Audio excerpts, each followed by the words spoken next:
사랑합니다. 저는 오늘 말씀을 나누기에 앞서서 두 가지의 질문을 우리 성도 여러분에게 드리려고 합니다. 사랑하는 성도 여러분, 우리 교회가 또 우리 가정이 든든히 서기를 원하십니까? 아멘. 맞습니다. 저 역시 그렇습니다. 사실 우리 중에 누가 우리 교회와 가정이 든든히 서는 것을 원하지 않는 사람이 누가 있을까요? 그렇다면 두 번째 질문을 좀 드리려고 합니다. 마음으로 한번 대답해 보셔도 되겠습니다. 우리는 이렇게 우리의 교회가 또 우리의 가정이 든든히 섰으면 하고 서야 한다는 것을 잘 알고 있지만 왜 이 일을 이루는 것이 또 그리고 이 일을 지켜내는 것이 참 힘든 것일까요? 물론 이 이유를 한 가지로 특정할 수는 없을 것입니다. 하지만 저는 교회와 가정을 든든히 세우는 일은 사단이 가장 극도로 싫어하고 두려워하는 일이기 때문이라고 이야기하고 싶습니다. 그런 의미에서 교회와 가정은 하나님의 나라를 누리는 곳이기도 하지만 동시에 아주 치열한 영적 전쟁터라는 것을 우리는 다시 한번 생각해 볼 수 있을 것 같습니다. 간절히 바라기로는 오늘 우리에게 주신 이 말씀 우리 꼭 붙들고 기도할 때에 우리 모두 가정에서도 또 교회에서도 함께 승리하는 은혜를 누리시기를 축복합니다. 그렇다면 사단은 교회와 또 가정을 어떤 식으로 또 방해하고 또 공격할까요? 우리가 가장 먼저 생각해 볼 수 있는 것은 여러 가지 상황들 속에서 박해 가운데 우리를 몰아넣는 것을 생각해 볼 수도 있겠습니다. 하지만 우리가 주일에 담임 목사님을 통해서 말씀을 받았던 것처럼 사실 박해라고 하는 것은 때로는 더 많은 사람들이 주님께로 돌아오는 도구로 쓰인다는 것이죠. 그렇다면 더 핵심적이고 더 치밀하게 우리를 공격할 수 있는, 우리를 또 방해할 수 있는 사단의 계략은 무엇일까요?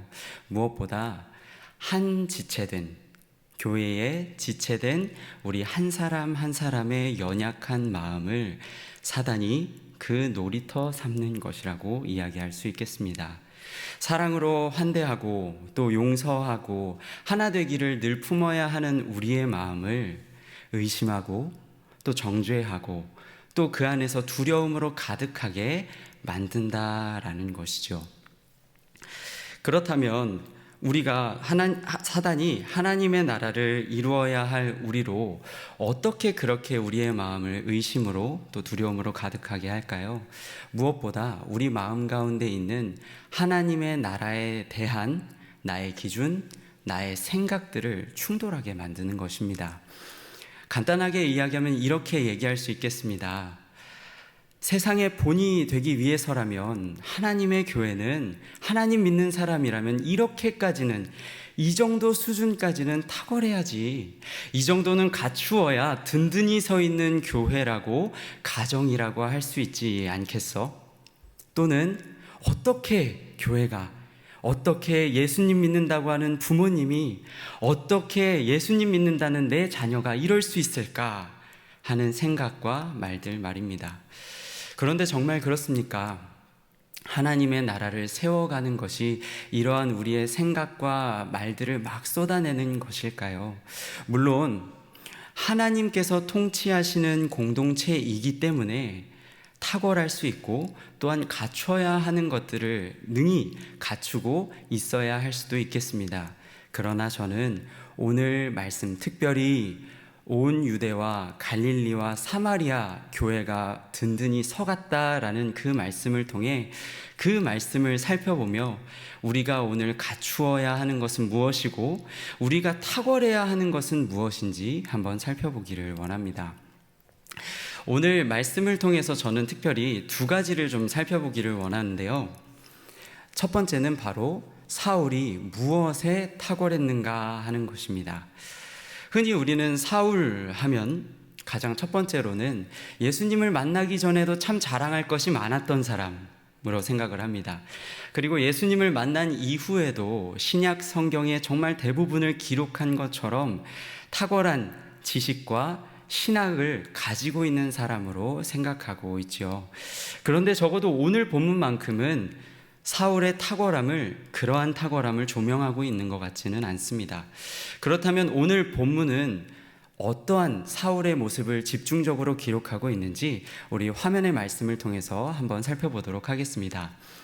사울이 예루살렘에 가서 제자들을 사귀고자 하나 다 두려워하여 그가 제자됨을 믿지 아니하니 바나바가 데리고 사도들에게 가서 사울이 제자들과 함께 있어 형제들이 알고 가이사랴로 사울을 데리고 내려가서 다소로 보내니라. 지금 이 말씀을 통해서 우리가 볼 수 있는 사울의 모습은 무엇입니까? 제자들과 어떻게 하면 함께 있을 수 있을까? 함께 하기를 힘쓰는 그 모습, 또 바나바를 비롯해 형제들의 도움을 받고 그의 인도하심을 따라 거처를 옮기는, 예루살렘에서 가이사랴로, 가이사랴에서 다소로 옮기는 모습들을 우리가 볼 수 있는데요. 사실 이 모습이 한편으로는 어색하기도 합니다. 왜 그렇습니까? 우리에게 강렬하게 남아있는 사울의 모습 때문에 그렇습니다. 우리는 사울 하면 흔히 구원하는 일에, 영혼을 구원하는 일에 늘 앞장서고 전도 여행을 떠나고 또 무엇보다 1차 전도 여행에서 먼저 돌아가겠다고 이야기했던 마가라 하는 요한, 그 요한과 함께 2차 전도 여행을 떠나자고 하니 바나바와 그 이유로 갈라서기까지 했던 인물이기 때문에 그렇습니다. 그렇다면 그럼에도 불구하고 오늘 본문은 사울의 그러한 독특한, 어쩌면 그 우리가 흔히 알고 있는 모습과 상반되는 그 모습을 기록하고 있는 것일까요? 그것은 사울이 걸어갔던, 그 형제들의 보호를 받고 인도함을 받아서 걸어갔던 그 자취 가운데 맺었던 열매 때문에 그렇습니다. 바로 이어서 우리 말씀 한 구절, 그 열매가 무엇이었는지 말씀을 한번 살펴보도록 하겠습니다. 그리하여 온 유대와 갈릴리와 사마리아 교회가 평안하여 든든히 서가고. 특별히 오늘 이 말씀에서 유대와 갈릴리와 사마리아라는 지역을 콕 집어서 기록한 이유가 있는데요. 바로 이어서 지도를 보면서 한번 말씀드리도록 하겠습니다. 지도가 크기 때문에 잘 안 보이실 수도 있는데요. 방금 이야기했던 유대와 갈릴리와 사마리아, 교회가 든든히 세워졌다고 이야기하는 그 세 지역은 지금 보시는 바와 같이 파란색 동그라미로 표시가 되어 있습니다. 그런데 흥미로운 것은 그 파란색 동그라미를 둘러서 빨간색 네모 표시가 되어 있는 것을 볼 수 있는데요. 이 지역은 어떤 지역일까요? 바로 다메섹에서 예수님을 만난 사울이 제자들과 함께하며 그 보호를 받아 이동하며 복음을 전했던 지역을 이야기합니다. 사랑하는 성도 여러분, 그렇습니다. 교회를, 그리고 가정을 우리가 든든히 세우는 것은 탁월한 어느 한 사람, 또 하나의 사역으로 이룰 수 있는 것이 아닙니다. 근본적으로 그것들로 이룰 수 없다는 이야기입니다.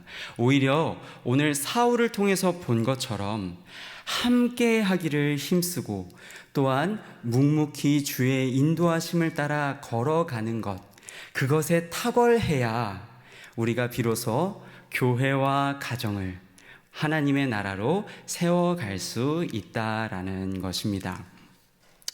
그렇다면 이 일이 쉬울까요? 결코 쉽지 않습니다. 오늘 우리가 말씀에서 살펴본 것처럼 말씀에는 사실 사울을 두려워했던 제자들의 모습만을 기록하고 있지만 우리는 충분히 생각해 볼 수 있을 것 같습니다. 그 제자들에게 나아가는 사울의 마음엔 두려움이 없었을까요? 혹시 다메섹의 아나니아처럼 나를 여전히 박해자로 알고 나를 피하고 멀리하려고 하는 것은 아닐까라고 생각하며 그 마음 가운데 두려움이 있을 수 있지 않았을까라고 생각을 해봅니다. 하지만 사울은 그러한 어려운 마음, 충분히 있었을 수 있는 그 마음 가지고도 잠잠히 주의 인도하심을 따라 예루살렘으로 제자들을 만나러 나아갑니다. 자신이 자랑할 것 많고 탁월한 것 있지만 그것을 의지하지 않고 제자들에게 나아간 것이죠. 물론 예상했던 대로 두 팔 벌려 환영하는 이는 없었습니다. 다들 두려워하였다고 성경은 기록하고 있죠. 하지만 사울은 그곳에서도 하나님이 예비하신 은혜를 발견할 수 있었습니다. 동역자 바나바를 예비하셨고 또 더 나아가서 형제들과 함께 사귀게 되고 그 형제들의 도움을 받아 복음을 전하고 또한 이동할 수 있게 되었던 것이죠. 사랑하는 성도 여러분, 간절하게 바라기론 오늘 우리 역시 교회와 가정을 든든히 세우는 것에 부름받은 우리 역시 부르신 자리에서 나의 어떠한 탁월함, 내가 그래도 목소리 낼 수 있을 만한 것들 의지하는 것이 아니라 함께하기를 힘쓰며 또 그 가운데에서 하나님의 인도하심을 따라 묵묵히 걸어갈 수 있는, 그래서 오늘 유대와 갈릴리와 사마리아에 넘치는 그 은혜가 임하였던 은혜를 경험하는 우리 모두가 되기를 축복합니다. 그렇다면 이제 두 번째 부분을 간략하게 좀 살펴보려고 하는데요. 두 번째는 바로 부흥의 그 원인은 무엇이었는가, 부흥의 원동력은 무엇이었는가를 오늘 말씀을 통해서 좀 살펴보고자 합니다.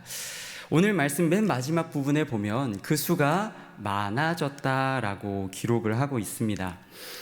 흔히 간혹 이런 양적, 수적 부흥은 부정적으로 인식하는 경우도 있고 왜 그렇게 인식하는지도 이해도 됩니다만, 그래도 우리가 분명한 것 하나는 알고 있죠. 바로 성경에는 무엇이라고 기록되어 있습니까? 복음이 전해지는 그곳에 참 많은 사람들이 나아왔다라고 이야기를 하고 있죠.